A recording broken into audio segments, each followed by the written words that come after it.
جو اپنا دین بچانے کے لیے ایک غار میں چھپ گئے تھے، اور اللہ تعالیٰ جل شانہ نے اپنے فضل سے ان کی حفاظت فرمائی۔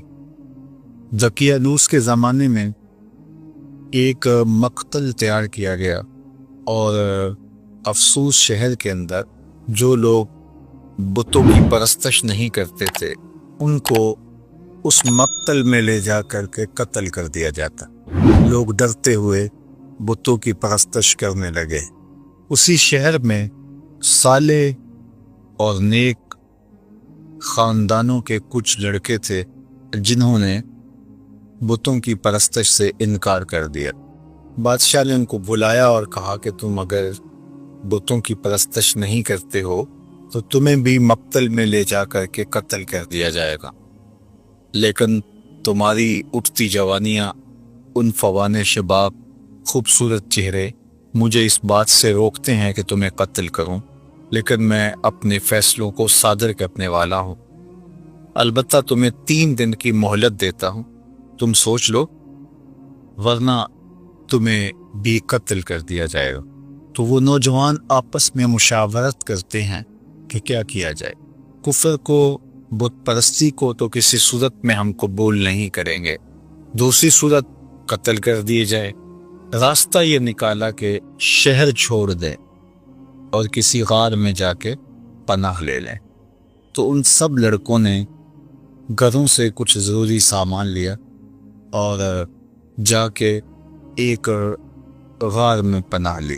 راستے میں ایک چرواہا ملا، اس نے کہا کہ تم کدھر جا رہے ہو؟ تو انہوں نے غرض بیان کی، تو اس نے کہا کہ یہ آفت تو میرے اوپر بھی آئے گی جب ہر شخص کو بت پرستی پہ مجبور کیا جا رہا ہے، تو چلو میں بھی تمہارے ساتھ چلتا ہوں۔ چرواہے کے پیچھے اس کا کتا بھی ان کے ساتھ ہو لیا۔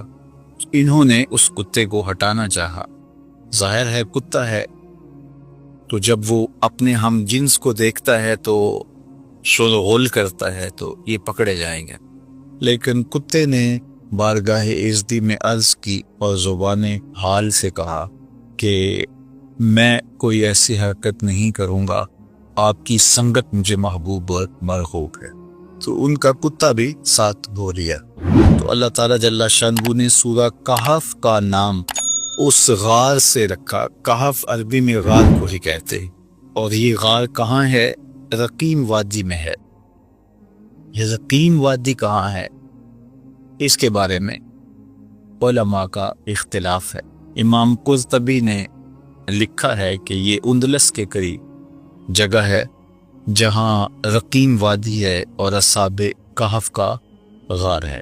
اصحاب کہف کے غار کے حوالے سے ایک زیارت کا ترکی میں بھی موجود ہے جہاں لوگ جاتے ہیں، اور ان لوگوں کا خیال ہے کہ اصحاب کہف کی غار یہ ہے۔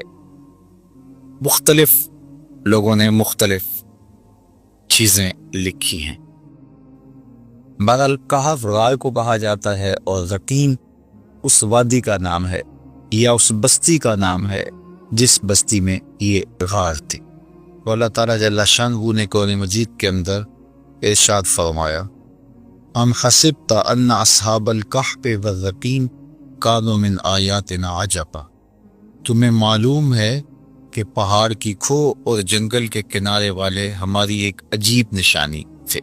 اب بادشاہ نے جب سختی کی کہ لوگوں کو بت پرستی پہ آنا پڑے گا، تو اپنا دھرم بچانے کے لیے، اپنا دین بچانے کے لیے، اپنا ایمان بچانے کے لیے یہ چند نوجوان تھے جنہوں نے فیصلہ کیا کہ شہر چھوڑ دیں گے اور اپنا دین بھی بچائیں گے اور اپنی جان بھی بچائیں گے۔ شہر نہیں چھوڑتے تو یا دین جائے گا یا جان جائے۔ اگر بادشاہ کی مان لیتے ہیں تو دین سے ہاتھ دھونے پڑیں گے، اگر نہیں مانتے تو جان سے ہاتھ دھونے پڑیں گے۔ تو تیسرا راستہ یہ نکالا کہ دین بھی بچ جائے اور جان بھی بچ جائے۔ تو یہ اس غار میں پہنچے، ظاہر ہے منزل ان کی آگے تھی، تو ابھی یہ شام کو بھاگے تو رات، 1 رات 2 رات وہاں قیام کرتے اور پھر آگے کہیں نکل جاتے۔ لیکن وہیں جب پہنچے تو ان کے اوپر نیند کا غلبہ آ گیا اور یہ اس غار میں سو گئے۔ جو ان کے ساتھ کتا چلا تھا وہ بھی غار کے دھانے پر بیٹھا تو کتا بھی آغوش نیند میں چلا گیا اور یہ سوئے رہے حتیٰ کہ 309 سال تک یہ نیند میں رہے، یا 3 صدیاں بیت گئی اور یہ نیند کی حالت میں رہے۔ اور اللہ جل شانہ نے ان اپنے پاک باز بندوں کے لیے اہتمام یہ کیا کہ ان کو بھوک اور پیاس بھی نہ لگ۔ انسان کو جتنی مرضی گہری نیند آئی ہو، جب بھوک لگتی ہے، جب پیاس کی شدت ہوتی ہے تو پھر انسان جاگ پڑتا ہے۔ تو یہ الوہی اہتمام تھا کہ اللہ جل شانہ نے ان کو بھوک اور پیاس بھی نہ لگنے دی کہ یہ جاگ پڑ۔ انسان باہر سے شور سنتا ہے تو شور کی وجہ سے بھی جاگ پڑتا ہے۔ اللہ تعالیٰ جل شانہ ارشاد فرماتا ہے فَضَرَبْنَا عَلَىٰ آذَانِهِمْ فِي الْكَهْفِ سِنِينَ عَدَدًا، اور ہم نے اس غار میں ان کے کانوں پر گنتی کے کئی برس تھپکا دیے، کانوں پر تھپکا لگا دیا کہ کوئی نامناسب آواز جو ان کو بیدار کر دے وہ بھی ان کے کانوں تک نہ جائے۔ اتنا عرصہ انسان ایک کروٹ پہ پڑا رہے تو پھر عضو بدن ساکت ہو جاتا ہے، لیکن اللہ تعالیٰ قرآن مجید میں ارشاد فرمایا وَنُقَلِّبُهُمْ ذَاتَ الْيَمِينِ وَذَاتَ الشِّمَالِ، ہم ان کی کروٹیں بھی بدلتے رہے۔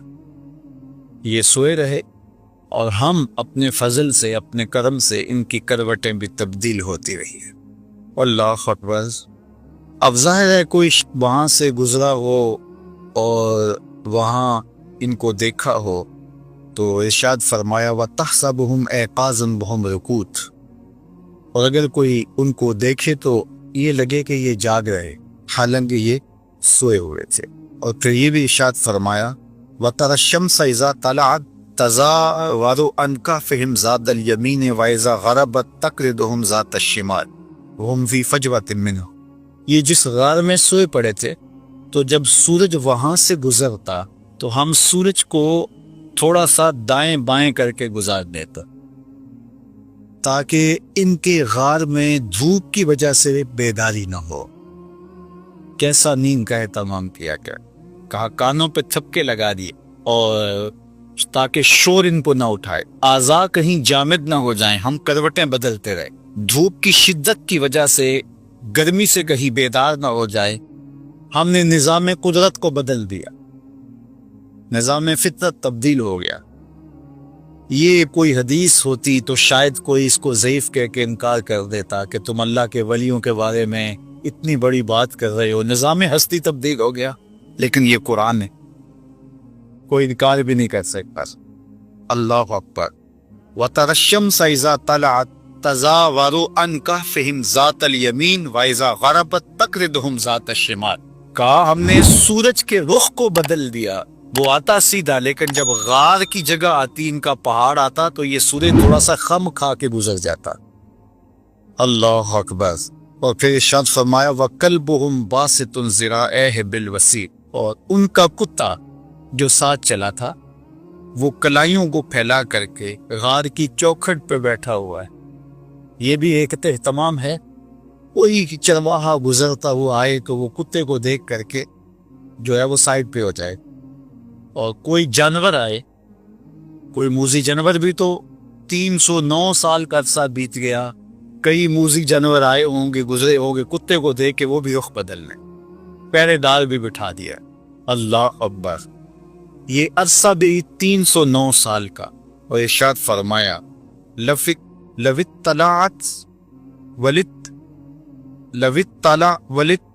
اطَّلَعْتَ عَلَيْهِمْ لَوَلَّيْتَ مِنْهُمْ فِرَارًا وَلَمُلِئْتَ مِنْهُمْ رُعْبًا، اگر تو انہیں جھانک کر دیکھے تو ان سے پیٹ پھیر کر بھاگے، ان کی ہیبت تیرے سینے میں بھر جائے۔ ہم نے وہاں ایک خوف بھی رکھ دیا کہ کوئی اندر جھانک کر دیکھنے کی ہمت بھی نہ کر سکے۔ اللہ کے ولی سو رہے ہیں، قدرت نے الوہی اہتمام کر رکھے، سورج بھی رخ بدل کے گزر جاتا ہے، کتا غار کے ڈھانے پہ بیٹھا ہے، کوئی اندر آنے کی ہمت نہیں کر پاتا، ان کے کانوں پر ہم نے جو ہے وہ تھپکے لگا دیے، کوئی آواز بھی ان تک نہیں پہنچتی۔ دھوپ غار کے اندر جاتی نہیں ہے کہ وہ بیدار ہو جائے، بھوک اور پیاس کی شدت انہیں تنگ کرے اور وہ بیدار ہو جائیں، ایسا بھی نہیں ہے۔ اور وہاں ایک رعب رکھ دیا، ایک خوفناک منظر تھا وہاں کہ کوئی وہاں جاتا تو خوف سے آگے نہ جاتا، ایک رعب دل میں پیدا ہوتا تو وہ بھاگ جاتا۔ اور وہ کتنا عرصہ سوئے رہے وہاں؟ 309 سال۔ اللہ اکبر، 309 سال وہ۔ اچھا، یہ ابھی آ کے سوئے ہی تھے، کچھ ایسا کے بعد افسوس کا بادشاہ دقیانوس مر گیا اور اس کی جگہ اس کا نیا جانشین آیا، وہ مرا، پھر دوسرا جانشین آیا، اس کا انتقال ہوا، پھر تیسرا، چوتھا، پانچواں، حتیٰ کہ وہ سارا نظام بدل گیا اور بیدروس کا زمانہ آ گیا۔ اور یہ نیک اور صالح حکمران تھا، اور یہ اس بات کا خیال رکھتا تھا کہ لوگوں کو عدل و انصاف فراہم کیا جائے اور لوگوں کے عقائد درست ہوں، اللہ پر، آخرت پر لوگوں کا ایمان ہو۔ لیکن ایک فتنہ اس کے دور میں بپا ہوا۔ کچھ لوگوں نے کہا کہ حشر اجساد نہیں ہوگا، یعنی قیامت کے دن پر روحیں ہوں گی جو اللہ کے حضور پیش ہوں گی اور ان کا معاملہ ہوگا، جسم نہیں اٹھائے جائیں گے، حشر ارواح ہوگا، حشر اجساد نہیں ہوگا۔ یہ مٹی کے اندر بدن مل جائے گا، گل سڑ جائے گا، تو کیسے دوبارہ مٹی سے بدن کو اٹھایا جائے گا اور پھر حشر اجساد ہوگا؟ یہ بات سمجھ میں نہیں آتا۔ مشرکین مکہ کی سمجھ میں بھی یہ بات نہیں آئی، انہوں نے بھی یہی کہا تھا، وَضَرَبَ لَنَا مَثَلًا وَنَسِيَ خَلْقَهُ قَالَ مَن يُحْيِي الْعِظَامَ وَهِيَ رَمِيمٌ، سورہ یاسین کا پھر اٹھائیے۔ انہوں نے بھی کہا کہ جب ہم گل سڑ جائیں گے، ہڈیاں مٹی میں مل جائیں گی، تو کس طرح دوبارہ ہمیں اٹھایا جائے گا؟ وہ کہتے ہیں یہ بات سمجھ میں نہیں آتی کہ ہم دوبارہ زندہ کیے جائیں، دوبارہ ان اجسام کو اٹھایا جائے۔ اور نظر بن حارث کہیں سے پرانی قبر سے کوئی بوسیدہ سی ہڈی اٹھا لایا اور ہڈی اٹھا کر کے حضور کے سامنے آ کھڑا ہوا، اور ہڈی کو، بربری سی ہڈی کو یوں حضور کے سامنے توڑتا ہے اور اس کے ریزے زمین پہ گرتے ہیں، اور ساتھ حضور علیہ السلام سے مخاطبت کرتے ہوئے کہتا ہے، ان ہڈیوں کو کون زندہ کرے گا جو میرے ہاتھوں کے معمولی لمس کو بھی برداشت نہیں کر پا رہے، ان کے ریزے ریزے ہو رہے ہیں۔ آپ جو دین لے کر آئے ہیں اس دین میں یہ ہے کہ ان ہڈیوں کو بھی زندہ کیا جائے گا، تو مجھے بتائیے ان ہڈیوں کو کون زندہ کرے گا؟ قُلْ يُحْيِيهَا الَّذِي أَنشَأَهَا أَوَّلَ مَرَّةٍ وَهُوَ بِكُلِّ خَلْقٍ عَلِيمٌ۔ فرمایا محبوب فرما دیجئے، یہ تو ہڈیاں ہیں، جب ہڈیاں بھی نہیں تھی، جس نے انسان بنا لیا وہ ہڈیوں کو بھی زندہ کر لے گا۔ اب تو میٹیریل موجود ہے لیکن بکھرا پڑا ہے، میٹیریل ہے، کمزور ہو گیا ہے، تو جب یہ ہڈیاں بھی نہیں تھی تو جب امر کن سے اس نے ہڈیوں کے بغیر انسان کو کھڑا کر دیا اور ہڈیاں پیدا کر دی، تو اب تو ان ریزوں کو جوڑ کے بنانا ہے، بکھرے میٹیریل کو جوڑنا ہے، تو اس کے لیے کیا مشکل ہے؟ تو بہت سارے لوگوں کی بات یہ سمجھ میں نہیں آتی، وہ کہتے ہیں کیسے ہو سکتا ہے؟ اللہ اکبر۔ تو اس زمانے میں، بیدروس کے زمانے کے اندر، یہ 300 سال کا عرصہ ہے دقیانوس سے بیدروس کے زمانے کا، مورخین نے لکھا ہے۔ تو اس زمانے میں حشر اجساد پہ بات ہو رہی تھی اور لوگوں کے دو گروہ بن گئے تھے۔ ایک طبقہ کہتا تھا کہ جسم بھی اٹھائے جائیں گے اور روحوں کو تو موت نہیں ہے، اور دوسرا طبقہ کہتا ہے کہ نہیں، جو گل سڑ گئے مٹی میں وہ کیسے اٹھائے جا سکیں گے؟ 3 دن کے بعد تو بدن پھٹنے لگتا ہے اور کچھ عرصے کے بعد ہڈیاں بھی گل جاتی ہیں، تو کس طرح جو ہے وہ دوبارہ اٹھایا جائے گا مرنے کے بعد؟ ہاں، روحوں کا حشر ہوگا، اجساد کا حشر نہیں ہوگا۔ یہ اس بحث میں پڑے ہوئے تھے، شہر میں یہ ہنگامے تھے، اس عنوان سے مناظرے تھے، طبقات تھے، اور ملک بیدروس بہت پریشان تھا کہ کس طرح قوم کو سمجھایا جائے۔